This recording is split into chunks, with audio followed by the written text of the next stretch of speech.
We have the rise of Nessarose. We'll see her as she transforms into the Wicked Witch of the East. Although it's only been a year between the Wicked movies releasing, in our story, roughly 5 years have passed since the events of the first film. In that time, Elphaba's legal father, Frexpar Throp, has died, and Nessarose has taken over as governor of Munchkinland. Who was once a kind and loving girl has let the wickedness of the world corrupt her. This wickedness stems from her own insecurity and desperate need to be loved. Terrified that her love Bok, a Munchkin of Munchkinland, will leave her, Nessarose strips the Munchkins of their rights, banning them from leaving Munchkinland in an attempt to trap him there with her. When Nessarose learns Bok intends on leaving her for good, she casts a spell from the Grimoire, not exactly knowing what she's doing.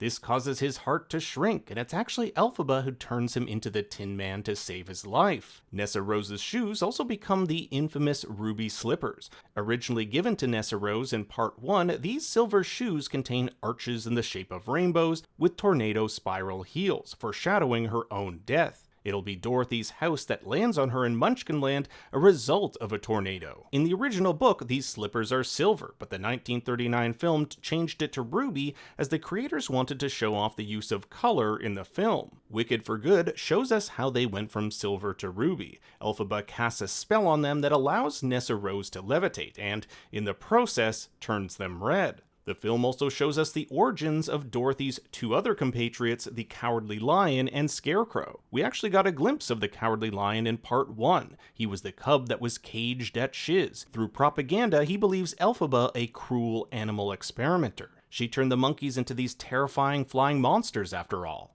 But it's Fiyero who suffers one of the film's most tragic outcomes. This is a man torn between the woman everyone wants him to be with and the woman he truly wants. On their wedding day of all days, Fiyero leaves Glinda to live with Elphaba, knowing full well that as long as Elphaba is alive, the two of them will never be safe. This is when the two of them devise a plan to fake her death. In fact, it's Elphaba herself who pours the bucket of water that will eventually be her downfall. The plan is to have Dorothy melt her with this water while a hidden trapdoor conceals her true whereabouts. Dorothy will then bring her broomstick to the wizard, proving the witch is dead. Glinda herself is not privy to this plan and watches her best friend die in front of her. Elphaba knew it was best not to tell her. It was for her own protection. If it were found out Glinda knew, she could be branded wicked too. The less people who know make it safer. Plus, if Glinda knew, the song For Good would lose its meaning. Thanks for watching, make sure to leave a like, and if you want the full video, check out the Think Story YouTube channel.